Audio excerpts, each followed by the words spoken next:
Good evening, 49er faithful. Welcome to another episode of the Hammerhead Show. It has been a little while since we had one of these, and they're one of my favorite shows to do.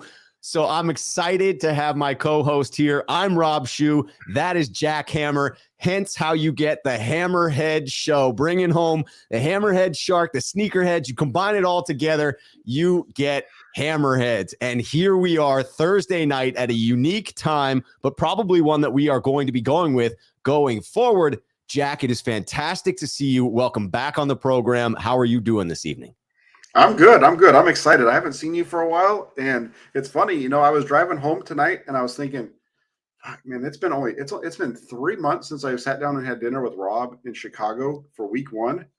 It feels like it was just a couple of weeks ago, and we're now at the end of the season here. 3 months later, it's just wild to me. It really is wild. I was just thinking about that dinner last night myself, and yes, it feels like it's simultaneously like it just happened, and relative to the season having passed us by, like it has significant time has passed. I want to say what's up to all those that are here in the chat. Always appreciate the enthusiastic additions that you all bring to the show. Spy Nick Danger doing the good deed, encouraging those that are here early to hit that like button, get Jack and I amplified, shoot that signal out there into Niner faithful land. Cowboy Angel says Thursday night football, battle of the bums. Yeah, you've got Las Vegas taking on the Rams. Hey, Baker Mayfield is in. There's something at least to watch. There's an entertainment factor going on there. Who knows if Baker can do anything in the second half that makes it a game or not. I just need Devontae Adams to have a hell of a game, Jack. My fantasy football in one league making the playoffs is riding on this week. I need Devontae Adams to have himself a strong second half. There you go. That's the whole reason to watch these bad games, right? That's right. You always have somebody who's going in one of these games. Either you're going up against a team or you have one on your own. Raphael 562 Sneakerhead here on the channel says, what's up to me, Jack, all the Sneakerheads and everybody. Randall Riley coming in celebrating Christmas early. Also a Sneakerhead. Schuh 2 nights in a row. It's like Christmas Day, 2 weeks early. I love it. Scott Hill in the building. Tommy Hugsley coming in. The real GOAT is here. Yes, the real GOAT being Jack, of course. Absolutely. Luke Walsh coming in to say hello. Alan Elizer, Sneakerhead here on the channel. Good evening. I'm so excited to see the dynamic duo again. Devil that like button, y'all. I'm telling you, the people are fired up. Sean 951 Niners is here. Bang, bang, Niner gang. We got Lucas in the house saying hello. He's at SoFi Stadium at the moment. He's at SoFi texting with us. I love that. I mean, that's the type of fan base that we have here, Jack. It is amazing. Lucas is coming to us from Austria, so he's making the trip to the States, and so he's in SoFi tonight. He's going to be at Levi's on Sunday. Man. I didn't know he was going to SoFi, but that's an awesome trip right there, man.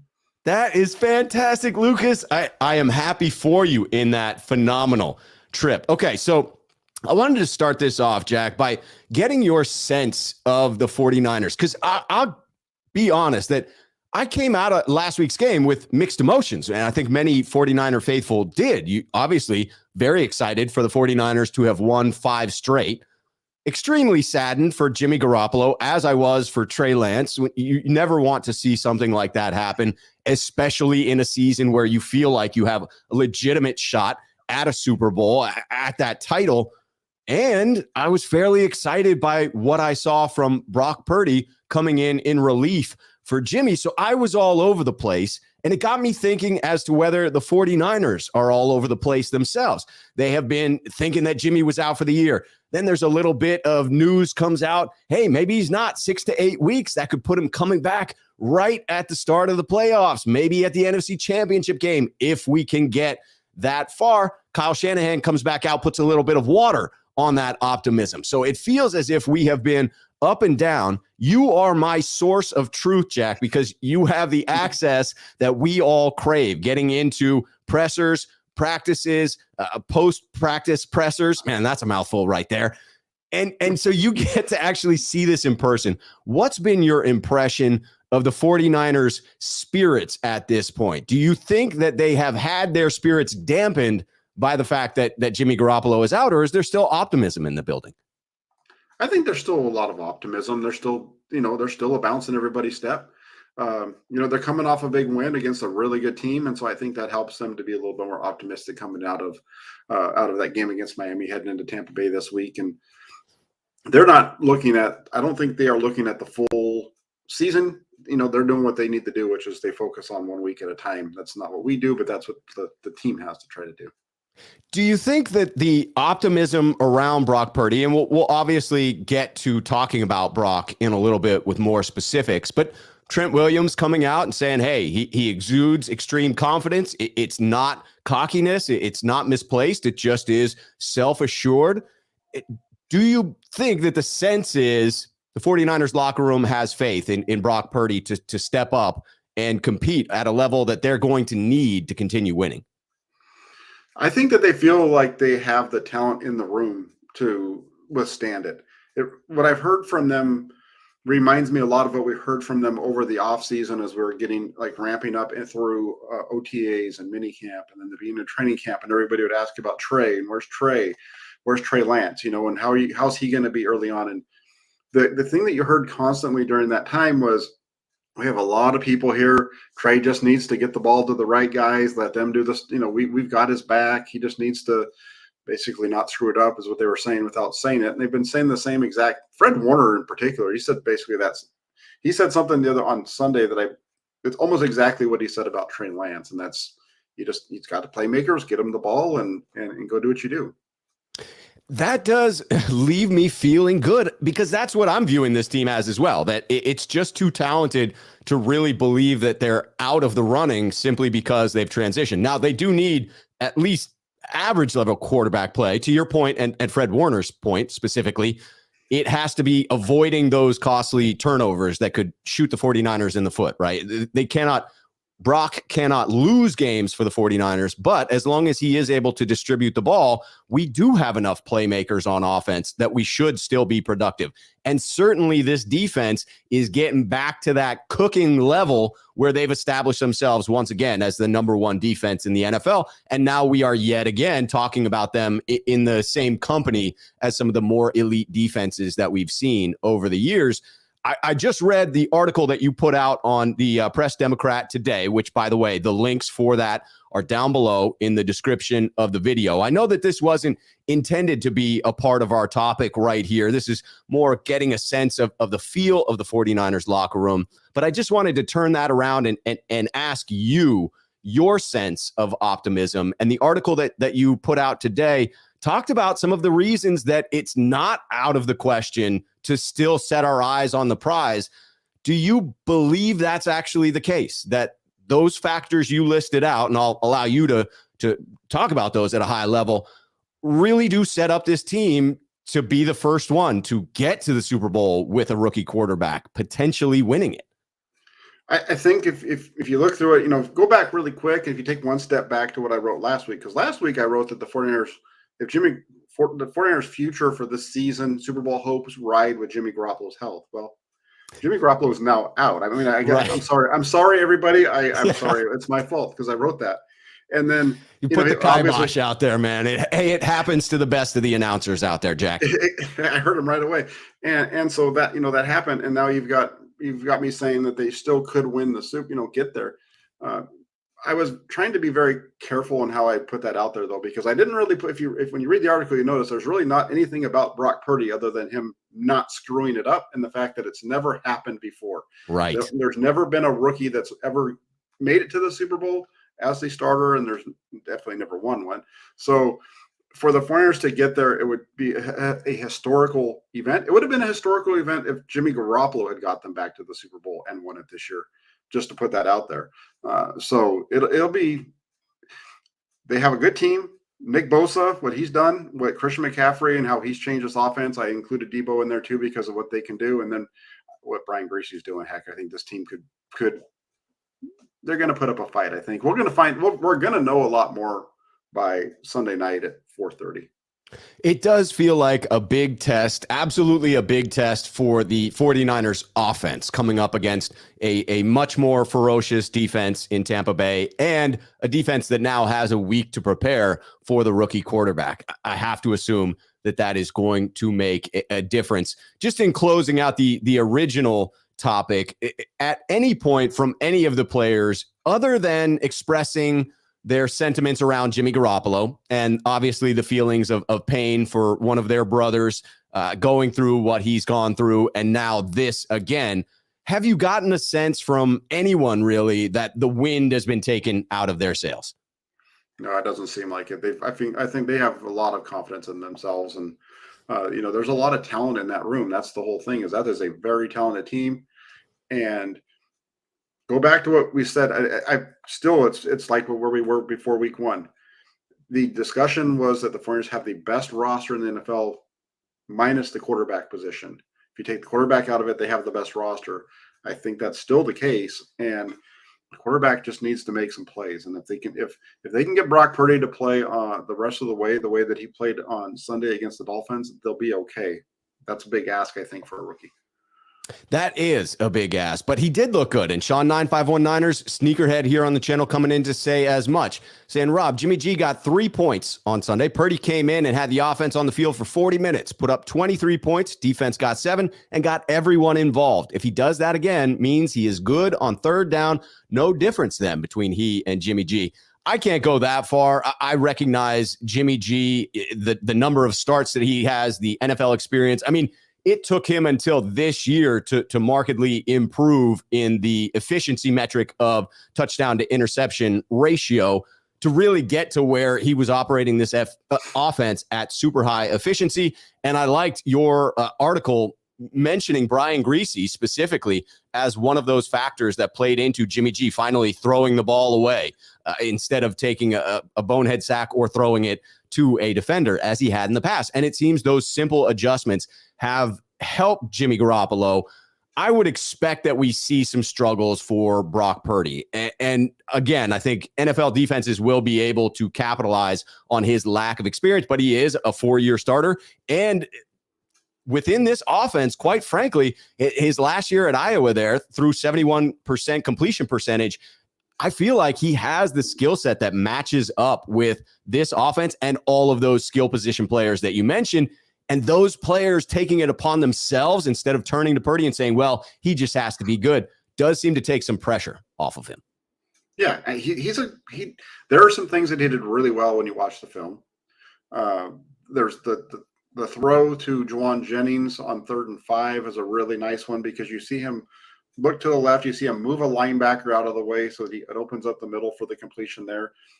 You hear about him talking to George Kittle prior to that 3rd down and 10 completion, telling him that he needs to be ready quick. And so, and even on that snap, you see him looking to his left to move the linebacker a little bit over to his left. And I mean, those are high level quarterback things to be able to do that. That's stuff that first round draft pick, I haven't seen a whole lot of them do that. So, right. The 4-year starter thing is very big. I mean, there are old school NFL coaches that was one of their criteria was X number of starts in college, just so that, you're having an experienced guy coming in that grasps a lot of those concepts. Yeah, he really seems like he has a pretty good feel for it. With Brock Purdy, I'm not sure if we're going to get into him more, but with Purdy, the biggest thing is he needs to get it accurate. He struggled with that in the beginning of the game. Yeah, especially some of those earlier throws. I agree with Joseph here, Joseph559. The fact we have yak guys really benefits Glock Purdy. I also like that nickname. It's a little more PG-13 than the other version that George Kittle blessed us with in BCB.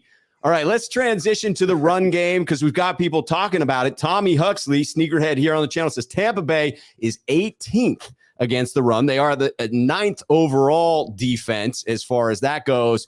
How is that hard to run on? Oh, so talking to someone else in the chat there, I'm assuming, because I don't think that you or I have said they'll be hard to run on in this one, but that's the transition because I want to talk about Jordan Mason. Jack, you were the man that early in camp said to me, hey, as far as guys I've got my eye on, seen a little something out of Jordan Mason. You got me hyped early on, and I've been on the Jordan Mason train for a while now. We are finally seeing him get some carries and show great efficiency with them. Now, he hasn't gotten a huge number of carries, but again, what he has done with them is phenomenal, especially when you take into consideration the fact that he did need to salt away the game on some of those runs that he was averaging 5 a carry in that 4-minute mode a couple of games ago.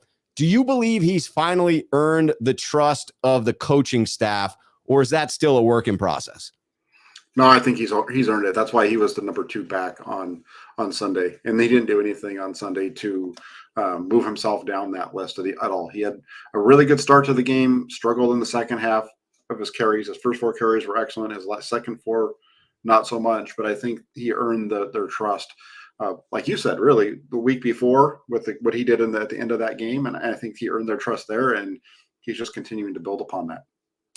Do you think that we will actually see the carries split a bit more evenly going forward? I have to assume that it will be a 1-2 punch so long as both he and CMC are in the game. It seems as though Kyle Shanahan has no problem leaning on Christian McCaffrey, although his percentage of touches within the offense hasn't been absurd. Certainly, he was getting the bulk of them in Carolina, so he's proven that he is capable of taking that. Do you believe that there will be more balance the more Mason shows us? I don't think so, because they want to have Christian McCaffrey on the field because of everything that he does. That's one of the biggest reasons why they went out and picked him up, is because now with Christian McCaffrey, Kyle Shanahan, I was listening to him today while I was driving home. He was on the radio, and he really liked the balance of McCaffrey and the running Elijah back Mitchell. Injured now, Elijah Mitchell. Thank you. And he kind of mentioned Jordan Mason and Ty Davis Price, but they're not at that same. They're not the same type of back. At least Jordan Mason isn't the same kind of back as Elijah Mitchell. He's more of a slasher kind of a guy with the way I see him run the ball. So it's a little similar, a little different. I'm a little surprised that maybe Ty Davis Price isn't getting the Elijah Mitchell carries, right? Those in between the tackle runs. But they want to keep Christian McCaffrey out there. He's averaging over 105 yards per game since he started for the 49ers in the 5 weeks that he's played. Do you think that it's a bigger factor just how electric McCaffrey is with the ball, or what him being out there on larger percentages of the snaps does to the defense in what they have to account for because of his versatility and explosiveness? I think it's what they have to account for, because I'm not sure they trust Jordan Mason as a running back. I'm not sure if they trust Jordan Mason and Ty Davis Price as receivers. So that's why you're seeing Christian McCaffrey on the field more. And I think that's why Christian McCaffrey has been such a big piece of what their success over these last 5-6 weeks, is because of his ability to. Quarterbacks don't have to take risks anymore. If the throw is not there, you check it down to Christian McCaffrey, let him pick up 9 yards, you move the sticks, you go to the next play.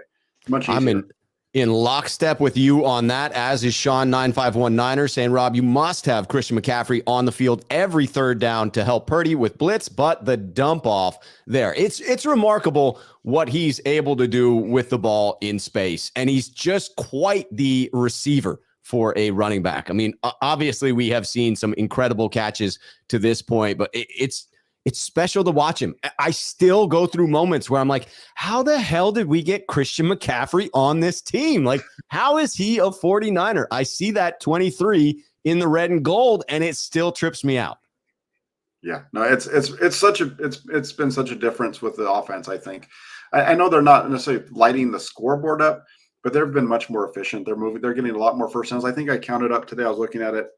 He's picked up 31 first downs in the last 5 games and 4 touchdowns. So that's pretty high, quality play for an offensive weapon that he is. Yes, he's helping my fantasy team in one league, Jack. I tell you, Christian McCaffrey, no slouch there.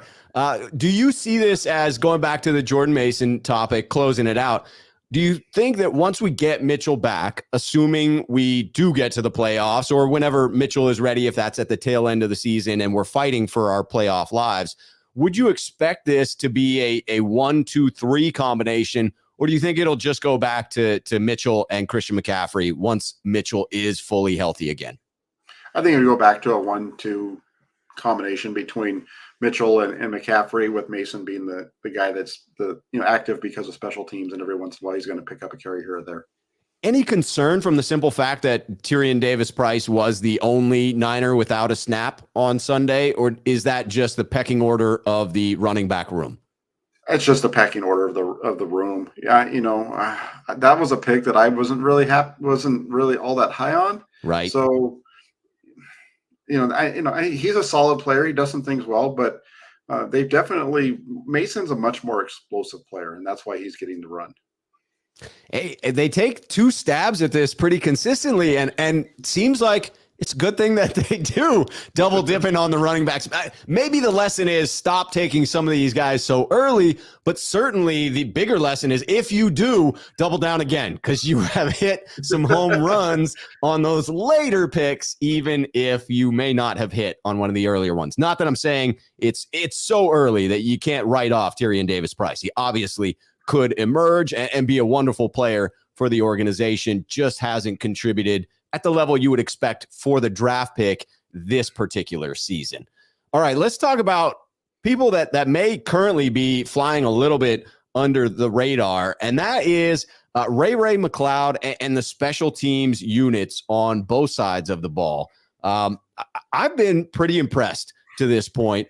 What has been your impression of the special teams unit and the improvement that they seem to have shown from the start of the season until now, obviously with a new special teams coach in place for the season? Well, they've definitely improved, and I mentioned Ray McCloud a little bit the other day on my show because he didn't make the article that I wrote up on Monday as far as the guys that stood out. He did, but I was trying to limit it to 10. I should have put him in there because what he did on special teams and the punt returns in particular was a big piece for the 49ers. I think he had 2 returns for 34 yards, and one of them was a 20-yarder, so a 20 and a 14-yard punt return. That's not something we've seen from the 49ers in the last couple of years, so that's a big positive. So that's good there, and the coverage units seem to have improved as well. So they're definitely picking it up on that side. Has there been an update on Tavarius Moore, who has been one of our 2 gunners up to this point and has been playing well? Well, he has a knee injury. He's going to be out for a couple of weeks, so I wouldn't expect to see him play. He's not going to be in the game against Tampa. I doubt that because of that, he probably won't be in there Seattle. So look for him when the 49ers Christmas Eve against Washington. Does this serve as a precursor to the return of Dante Johnson? Do you believe Dante Johnson will get elevated in the next couple of weeks? Yeah, Dante Johnson, or maybe even Janoris Jenkins. Who knows? Man, if we have Josh Johnson and Dante Johnson active on the same day, that's just, I saw someone on The Athletic in the comments section on a Matt Barrows article calling out the Barnacle Bros. I mean, it's just perfect. They have the same last name. They both have been Barnacles in the league, and they definitely have been around the 49ers organization quite a bit. I'm thrilled to see them both still out there, still making contributions. I mean, certainly for Dante Johnson, making contributions. When you look at clearly Mitch Wishnowsky has been having himself a year throughout the entirety of it. Are you comfortable with where the 49ers special teams is right now and with the way Robbie Gould is kicking? Do you think that they will contribute going forward with the Niners needing everybody to step up, obviously losing Jimmy Garoppolo? Is that one of the strengths that we can lean on going forward? Yeah, for the most part. You've seen the kicking game has been fine in terms of the kickers, that they've had some issues with the blocking in front of them as far as, on the field goals earlier on in the year, but that seems to have cleared itself up for the most part. So I think they're in a pretty good spot moving forward with their specialists.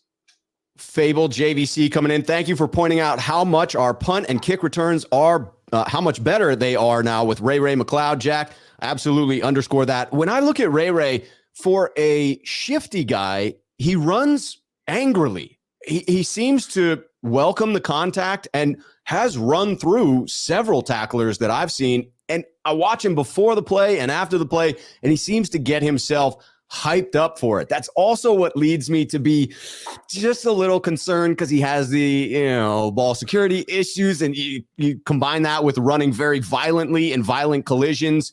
That can be a recipe for disaster. But to this point, it really has been something to watch and truly has been an advantage for the 49ers. I appreciate you pointing that out. Schnozzle Shabizzle, I always love saying that handle, comes in to say, what's up, Schuh and Hammer? What's up to you, Schnozzle Shabizzle? Great name. Great name.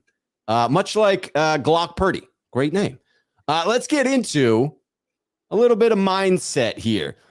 Obviously, it's pretty rare, although twice now in Kyle Shanahan's tenure, to lose your starting quarterback for the season and then presumably lose your second string quarterback for the season. It happened to Kyle in 2018, and here it is again.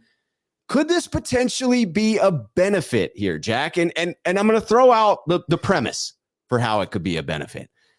We're talking about the idea that there are still expectations for this team. Obviously, talented roster, national media is still talking about Super Bowl. I'm still talking about Super Bowl. You're still talking about Super Bowl. Everyone's still talking about the Super Bowl. But the expectations have to be lower when you're turning to Mr. Irrelevant to be the quarterback of the team. Obviously, if you didn't have the roster around it, there would be very little as far as expectations. When you look at it now, first question I have for you is there more or less pressure on Kyle Shanahan now that he's down to his third string quarterback? I think personally there's probably more pressure on him. And I think in some ways there's less pressure from outside because now there's a built-in excuse where this thing goes south. There's a fan base that's going to be, it's Brock Purdy. That's why they're losing, just like they've been doing, the same stuff we've said in the past with the guys who aren't named Jimmy Garoppolo, right? Those guys suck. So if Brock Purdy sucks, then it's not Kyle Shanahan's fault that Brock Purdy sucks. He's supposed to suck. He was a seventh round pick at the end of the draft. So right. So I think the pressure comes from inside, and I think inside that building, I think they feel they're in a much better position than. I think that's why we're seeing some of the stuff that we're seeing from the national media. Shanahan often, I mean, he's all about winning games, and he doesn't care what we think as long as he is winning games, and he will do what he feels is right in order to win a game. And you will watch at times when it's a close matchup that he gets, as fans would characterize it, conservative. And I think an old school NFL head, much like his father, would just argue that you got to play the game the way in which it's unraveling, the way in which it's unfolding. So if you have a close defensive matchup, then you don't take as many chances. You play a little more conservatively. You chew the clock. If it's a shootout, then you're going to go for it on more third and longs, fourth and longs. You're going to be more aggressive on those downs, is what I mean to say.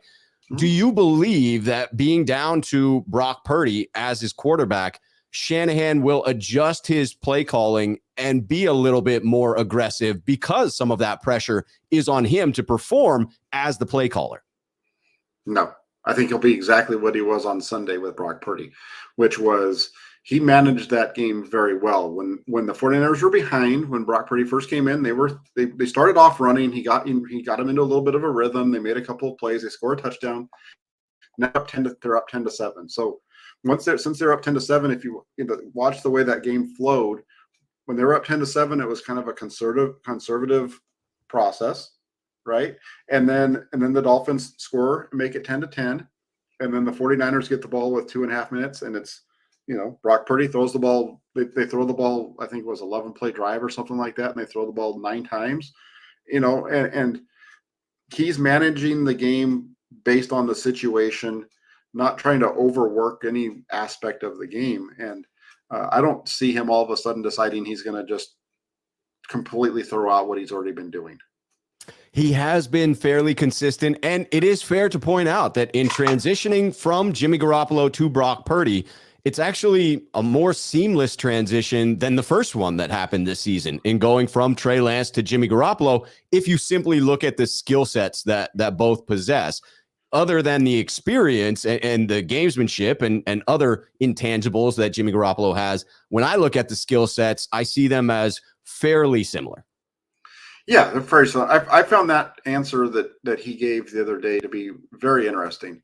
How he was saying, the transition from Trey to Jimmy was much tougher than the transition from Jimmy to Brock, because when Trey was there were focused on the running aspect and the way they're building the formations around. So he was always a runner and those types of things. And now that's not there. So I think that says a lot about what they feel they have in the quarterbacks. And it's an interesting one because I really think I think they're really better off with what they're doing right now. I have to put in Sean951 enthusiastically agrees with you, Jack, which is no surprise. You're always spitting facts on the show. He says, Jack, exactly. Nothing changes. Shanny threw 37 times. J49 came in to pay us a compliment. You know that's always going to make it on screen because it is a nice show. It continues to be a wonderful show. And Jaguayo56 with our first super chat coming in to say, Rob and Jack, Purdy has to execute the game plan.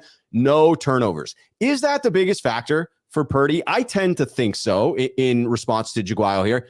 Do you believe that whether he does or does not turn the ball over will be the biggest factor in whether the 49ers win or lose?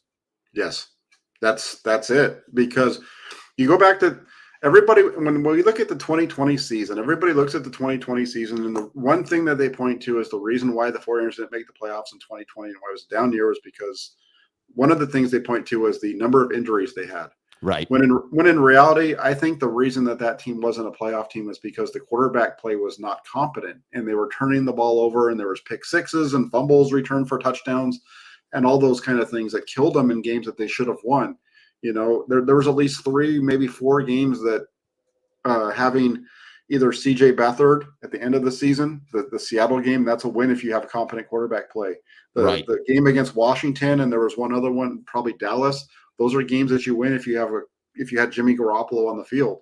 If Brock Purdy just doesn't turn the ball over, makes a couple of plays, and gets the ball to Debo and to Brandon and to Christian, the playmakers, this is a team they should be okay. I don't know if they're going to score 25, 28 points, but they're going to score 20, which based off of what the Flyers defense has done this year is enough to win. Yeah, if their defense is holding teams to an average of somewhere around 16 points, hey, getting it to 20 may not be super pretty all the time, but that's going to win a lot of games. And at the end of the day, that is what we're trying to do. Don't have to win too many more. I read today, by the way, I'm just very excited about this. I don't predict that this is what happens because it requires Seattle to lose to Carolina this weekend. But if we beat Tampa Bay, Seattle beats Carolina, and then we win next Thursday night, we clinch the frickin' division. It's crazy that we can do that already. But yes, we can. We've got Hound594 coming in with the next super chat, says, I think that there's more pressure on Kyle. He's agreeing with you on that point there, Jack. He should have focused on having a better offensive line instead of drafting Ty Davis-Price and Danny Gray. The draft is a crapshoot and hindsight is 2020. Certainly the Danny Gray pick feels too early to judge because it was one that felt tailor-made to match up with Lance and his ability to take those deep shots. And neither Jimmy nor Brock Purdy are known for their ability to do so. Maybe we'll get a couple of shots to Danny, but it doesn't seem like he's going to light the world on fire in the remainder of this season. And obviously Ty Davis-Price not climbing up the ranks, but again, still a little early to say. It is fair to criticize those picks could have been used on players that could have contributed this season. Yeah, but he's talking about offensive line, and I disagree with this because I think the offensive line isn't the problem. I mean, it's an interesting piece with the 49ers, right? Their offensive line this year is a better pass protecting unit than they had last year.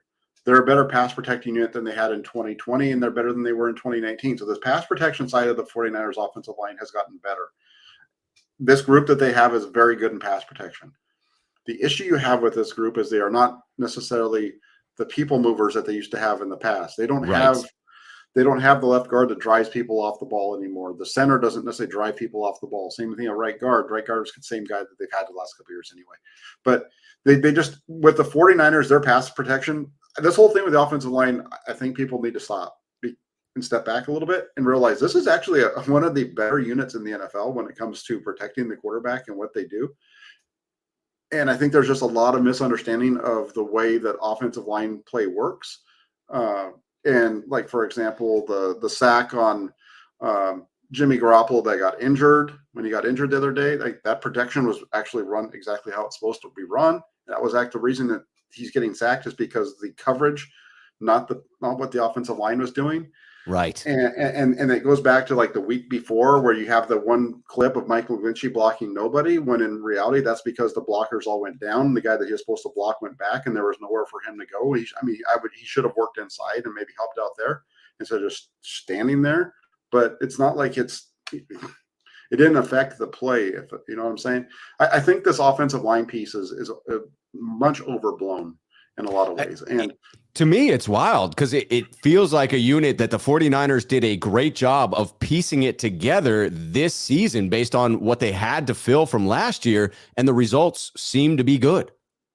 Yeah, and when the other part of it though is you look at the left guard as the guy they picked up last year, so he was picked up for the future, and he's stepped in and he's done a very good job. He's been kind of struggling a little bit these last couple of weeks with some twists up in front of him, turning his shoulders a little bit too much and stuff like that. So, Banks has been struggling a little bit there.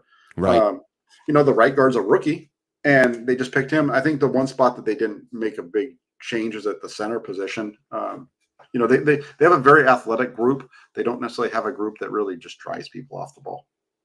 That's fair. And that is what is needed within the run game to have those road pavers coming in. I'll just throw this one up here. J49 asked the simple question, is Kinlaw coming back this year? Simple question, probably a complicated answer here.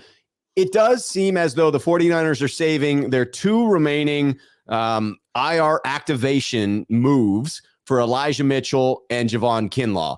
Hence why they haven't put Jimmy Garoppolo on IR, because there is a chance that he could come back. And if they did so, they would have to choose between those three players, only two to return. I've seen the hypothesis that Kinlaw, that they're waiting, they haven't started his practice window, so they're giving him as much time before putting that knee under load. But once they do, the speculation that I was reading that makes a lot of sense is waiting until after the 49ers' last game on turf. Obviously, turf has that impact on joints that natural grass does not. And the last game on turf for the 49ers is in Seattle next Thursday night. That seems like a fair point in time where we will know if Kinlaw is coming back after that. And if that's the case, it would seem the focus was, hey, we're gonna make the playoffs. That's our goal. That's what we're gonna do. And we'd like to have Kinlaw available for that stretch. Is that your impression as well, or are you on the fence as to whether we see Javon Kinlaw again this season?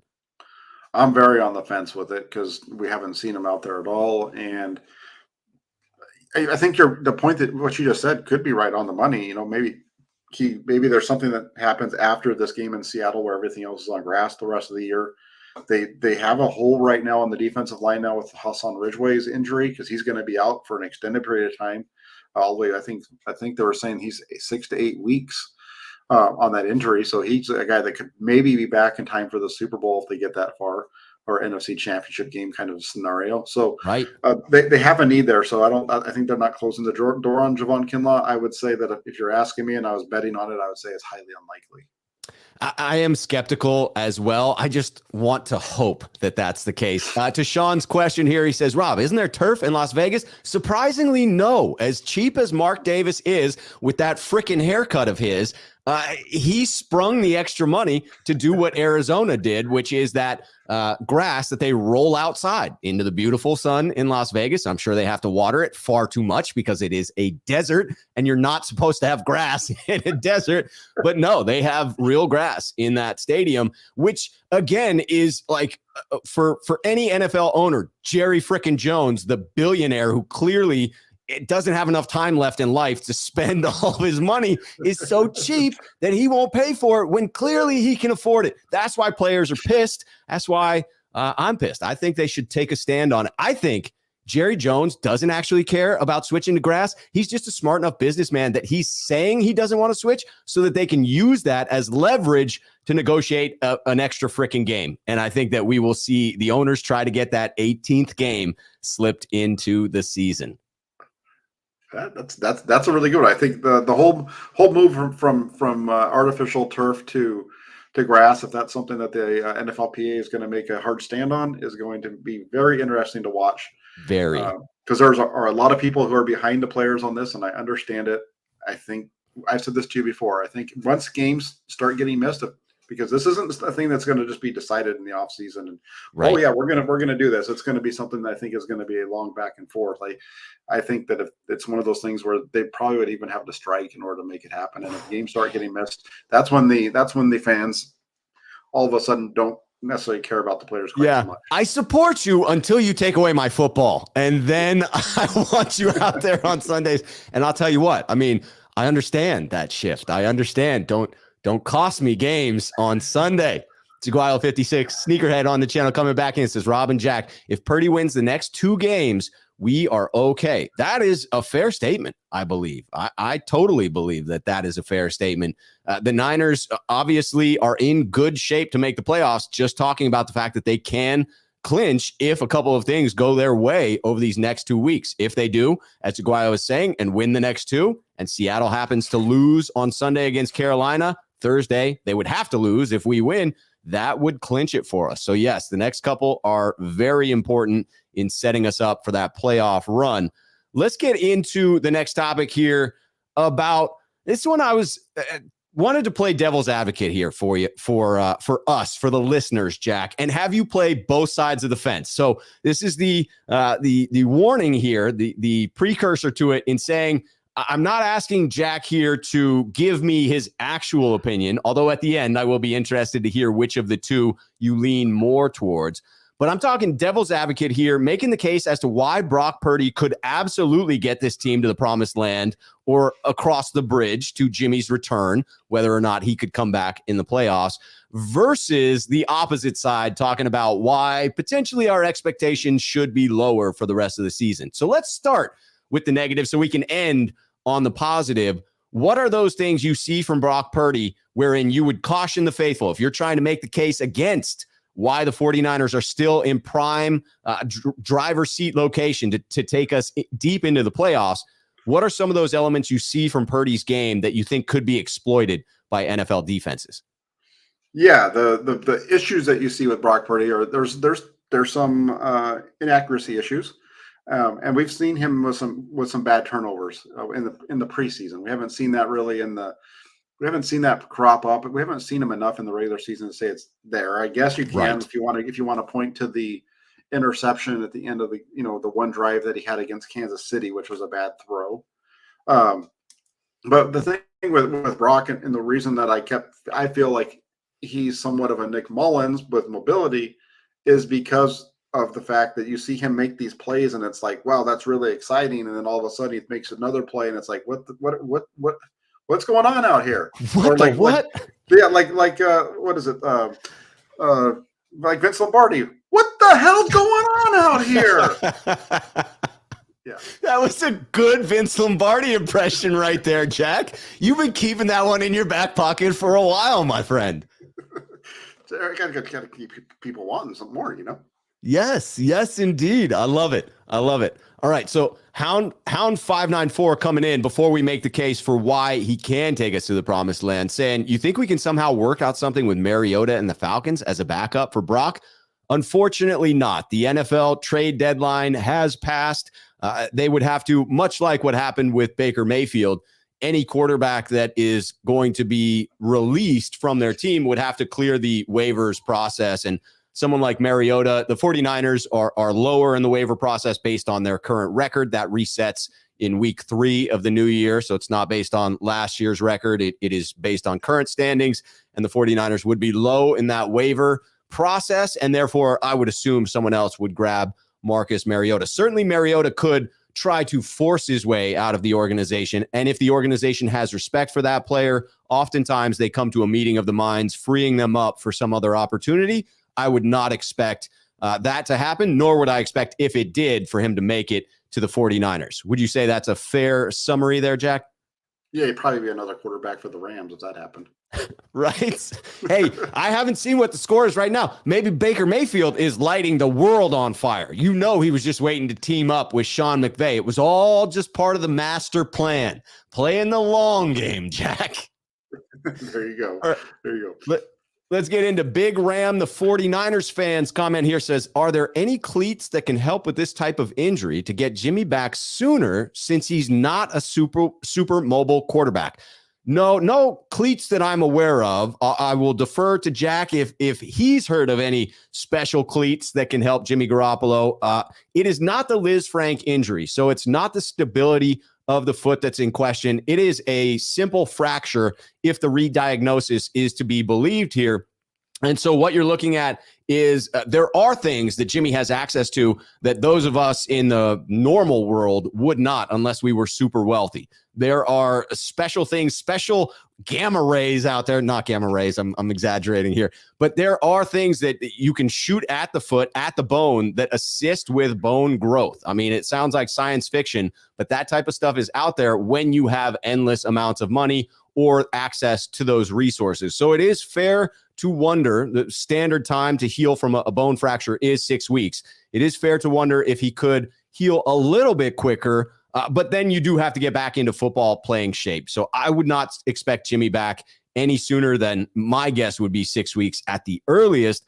I think it's probably, to what Shanahan is saying, probably more in that 8-week range, and it's a slim margin to actually see him back out there. How are you feeling right now about the chances of Jimmy Garoppolo making it back onto the field for the 49ers, assuming they do make a playoff run? I think it's pretty slim. Just, again, like it's 6 to 8 weeks. I don't really remember Jimmy Garoppolo being a quick healer in the injuries that he's had in the past. So I don't think all of a sudden he's going to be healthy and with a broken bone. I don't know if I would expect to see him back this season. I'm going to keep hope alive on my end, Jack, and say that my relentless optimism tells me Jimmy Garoppolo will make, but maybe he won't be needed. Maybe Brock Purdy just continues to cook. And that's the case that I'm going to ask you to make right now. So let's say we don't need Jimmy Garoppolo. How is it? What do you see within Brock Purdy's game that's going to allow him to lead this team to the promised land? How can Brock do that for us? He just has a sense about him, in that he's a game guy. Get me in the game. I'm going to make plays. I'm not afraid of anything. There's no situation. This is one of the biggest things when you look at Brock Purdy and you look at the quarterback situation the 49ers have with their younger quarterbacks, is you've got Brock Purdy, who's done everything. He's been in pretty much every situation you can be in. When he was at Iowa State, he's been in games that he's been getting his butt whooped. He's been in games in which he's had to try to make big plays in the fourth quarter to win games. He's been in pretty much every situation you could be put in a football game, and I think that prepared him. I don't think it can be a negative at all. And you watch what he does, and there's a it's not like he's just going back and guessing. He knows where he wants to go with the ball. He knows where he's supposed to go. You can see him on film moving people out of the way and things like that with his eyes, like I said on a couple of examples.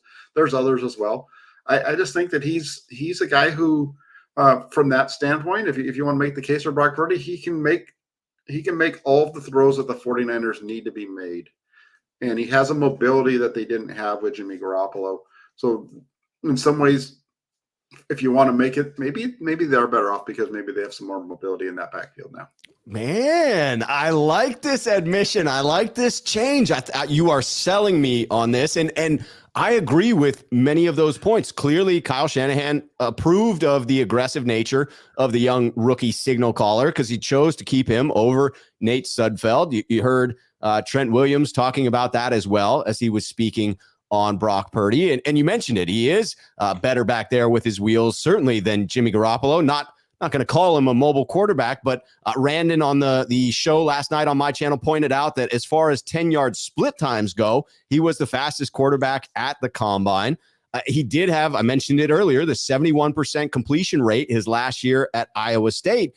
And you could argue that aggressiveness, the ability to move within the pocket, because the 10-yard split is all about that initial quickness. So he's elusive, if you will.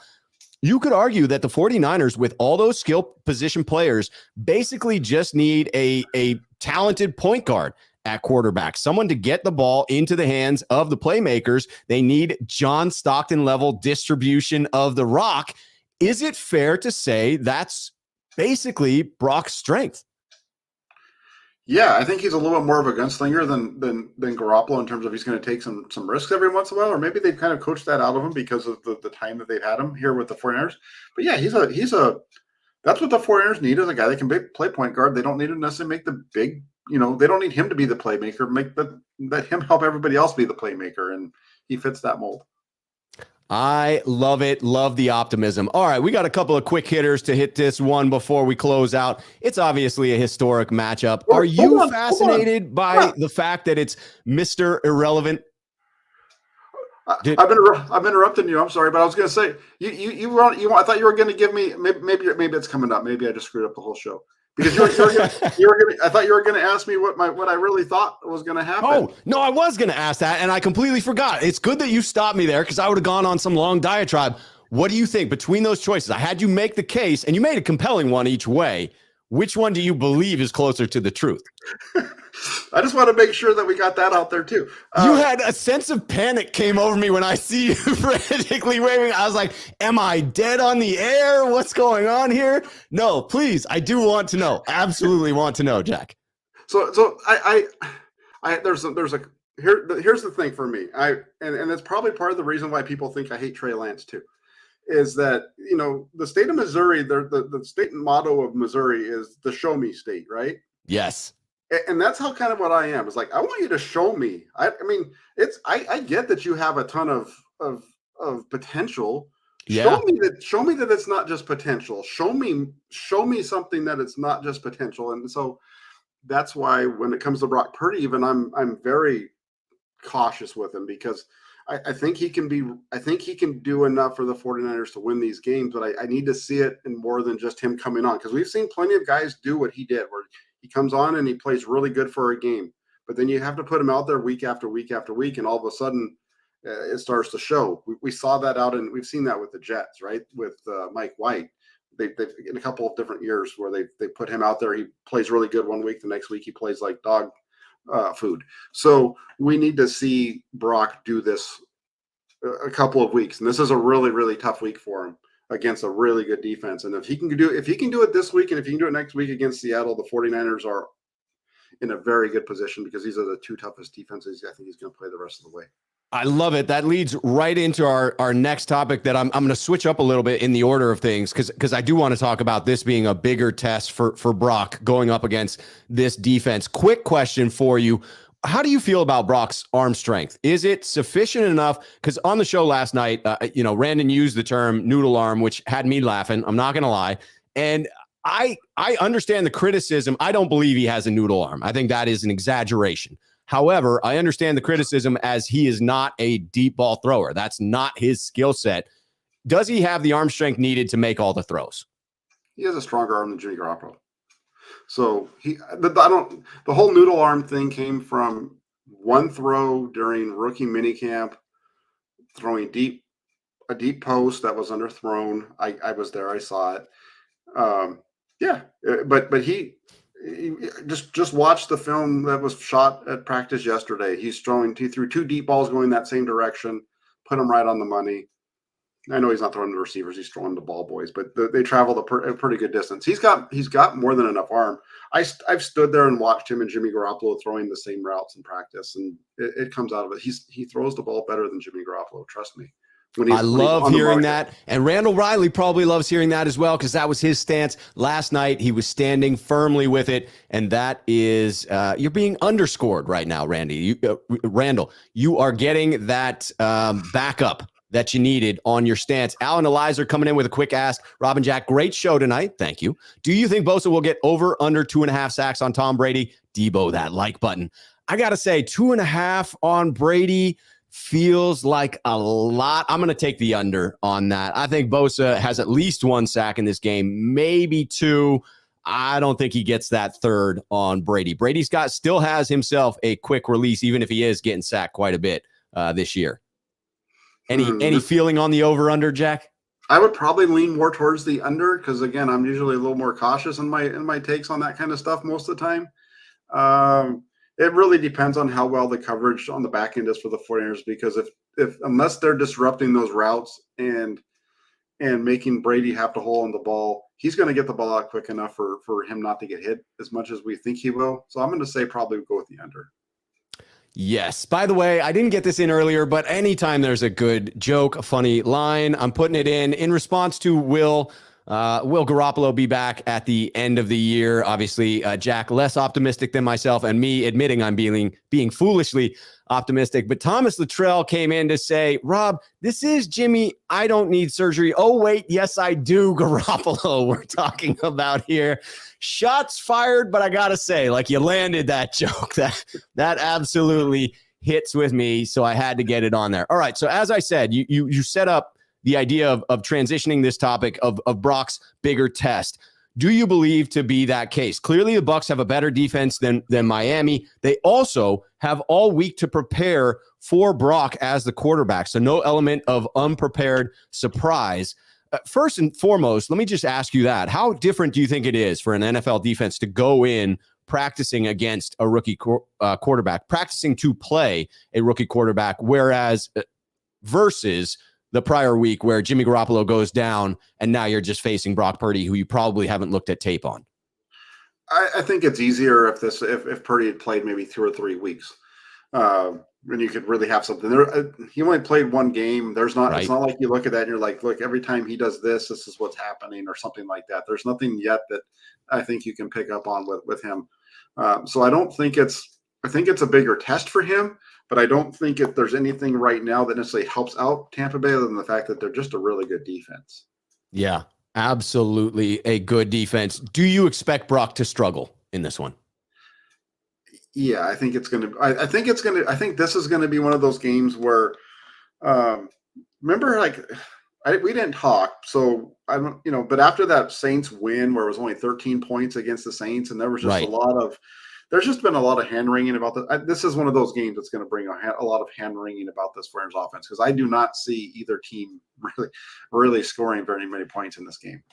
It is a great defense, and the other side of it is obviously the 49ers' number one defense, which I'm always excited to call, regardless of whatever category I've got to talk about it in. But David Lombardi did a great job of pointing out on Twitter just how stacked the Niners' defense is. So I wanted to share this because there are a bunch of obscure stats that maybe not everyone's familiar with. We have the number one edge rusher in the NFL in Nick Bosa. We have 3 defensive linemen that are in the top 25 of pass rush productivity.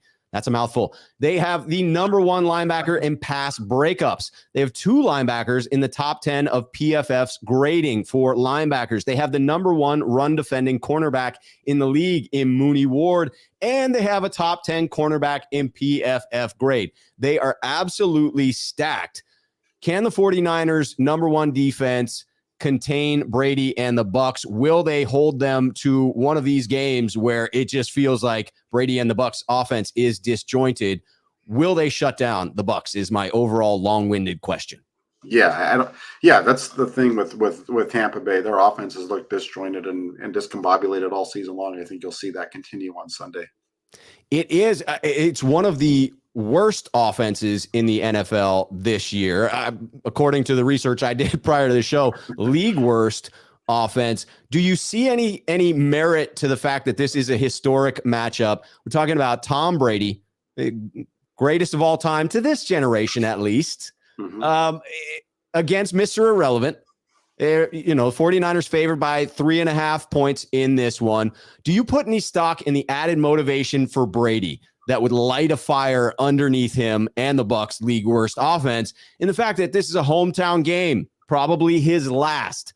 Family's going to be in attendance. There's perceived disrespect of people talking about Mr. Irrelevant being Mr. Relevant in this game against him. Is it fair to wonder if the GOAT has a little magic in him? Do you worry about that at all? Or is this defense for the 49ers ferocious enough that you're not terribly concerned? Well, I got to first say, I take it a little personally that you say this generation's GOAT. It's almost like you're making me out to be an old GOAT myself. I mean, come on now. No, you and I are the same generation. I'm talking about the younger people. No, I know. I know. I'm giving you a hard time. I think that there's definitely going to be some motivation for Brady playing at home. I know, it's not home in Tampa Bay, but in front of Right. where in the class closest he can get to the stadium that he grew up in, against the team that he grew up watching. There's definitely going to be some of that there. But then they step between the lines and you've got what you've got. And I don't, the Tampa Bay Buccaneers really miss Bruce Arians on offense. They need a guy that can manage this offense. And that's what Bruce Arians did. And the way that this offense is right now, it's too pass heavy. And Tom Brady's a very good quarterback, but they're relying way too much on him, considering all the issues they've had along the offensive line this season. And it really took a freaking miracle to come back against the Saints in their most recent matchup. That was another rabbit out of a hat for Brady, but it also took some incompetence on New Orleans' side of the ball. Yeah, and that's again, that's where 49ers are such a good team. I just don't see that kind of thing happening on Sunday again, if that was to happen. I love it. We got a couple of super chats to close out on, Jack. This has been a phenomenal show. Bro Montana, Sneakerhead here on the channel says, cheers, fellas. I'll be at the game. While I'm stoked to see the GOAT, I can't wait to see Bosa bring him down. Let's go, Niners. Yes, that will be fun. Hey, I'm sure that Bosa is looking forward to sacking the GOAT. I'm sure he's trying for those 3 sacks because the man probably wants to set the single season sack record for the NFL. He looks poised to set the sack record for the 49ers. I'm pretty excited that if he just continues on pace, he will hit that 20 sack mark that I predicted early on in some of my predictions. I feel like that wasn't as bold of a prediction as I play it up to be, but damn it, Jack, I'm going to play it up all I can if I get it right.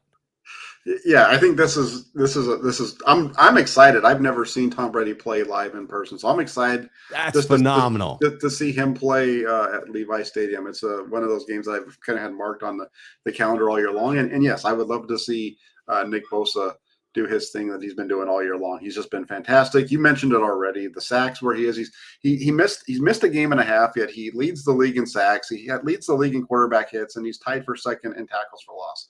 I mean, the guy's just a stud. It's wild. Every game that he's played in its entirety has at least 1 sack. So it's not as if he ran up the score against inferior competition. He's Mr. Consistency, and I absolutely love it. I don't expect. Let me walk that back before I complete that sentence. I am very optimistic about the way in which he is going to finish this season, helping propel us into the playoffs. We'll close out on a compliment. Jaguayo56, Sneakerhead here on the channel.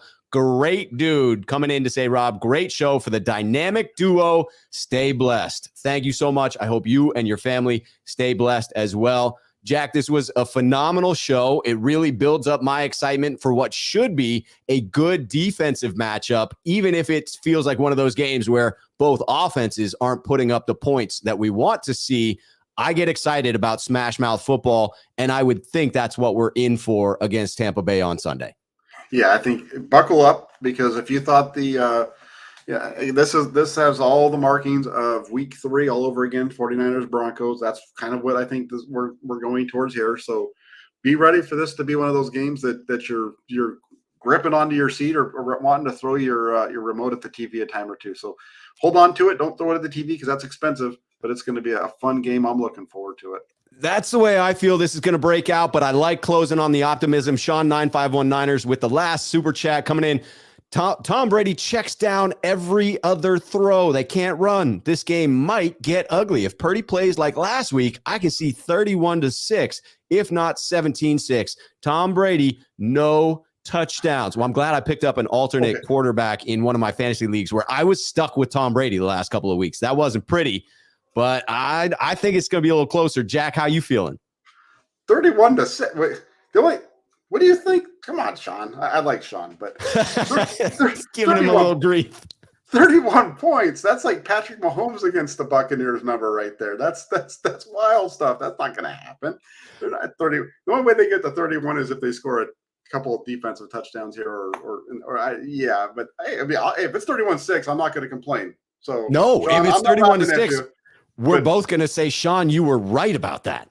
I'm not laughing. I would, it's cool, but I'm just saying 31. When you look at what the Buccaneers defense has allowed this year to stay that Purdy would put up 31 if he played the way that he played last week. If he plays the way he played last week, he puts up 20 again. Hey, I'd be comfortable with that as well, as long as our defense plays as they should. Jack, thank you so much for being on here today. We will be on your channel Monday at 7 p.m. I am very much looking forward to that and looking forward to continuing this trend week in, week out of the Thursday night 7 p.m. slot. It is going to be the Hammerhead hour going forward. Perfect. I'm looking forward to it. I can't wait. And Sean got back to me, says it doesn't matter how they get there. As long as they score 31 as a team. Let's go, Sean. I'm with you. Let's go. Let's go, yes. Niners, score 31 points on Sunday, win this thing 31-6 so that I can get my write-up done early. Yeah, you won't hear Jack or I complain if it is 31-6 Niners. Let me tell you that. We will be happy as clams, my friend. All right, Jack. Well, thank you so much. We will be on Monday on your channel. Do you have anything coming up in the near future that you want to plug on the channel? I'll be doing a show tomorrow with Rohan. It's one of those we actually do it on both our channels at the same time. So nice. Subscribe to, check into our show. I think we've got it planned for about 3:00 tomorrow.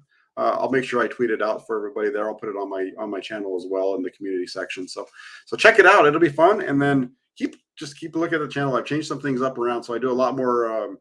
I do a lot of short videos as far as updates and things like that when I can get to it. And so keep an eye on the channel for updates. And we'll pregame on Sunday, postgame afterward. So keep it locked in. Love it. I'm thrilled about that lineup for tomorrow. Big fan of Rohan and obviously a big fan of yours, Jack.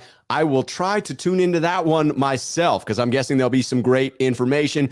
All of Jack's links are down below in the description of this video. Do me that favor of hitting the like button on your way out and then going down there to subscribe to Jack's channel, follow him on Twitter, hit the notification bell on both of our channels, and just tune in for all these Hammerhead shows because they are badass, my friends. That closes us out.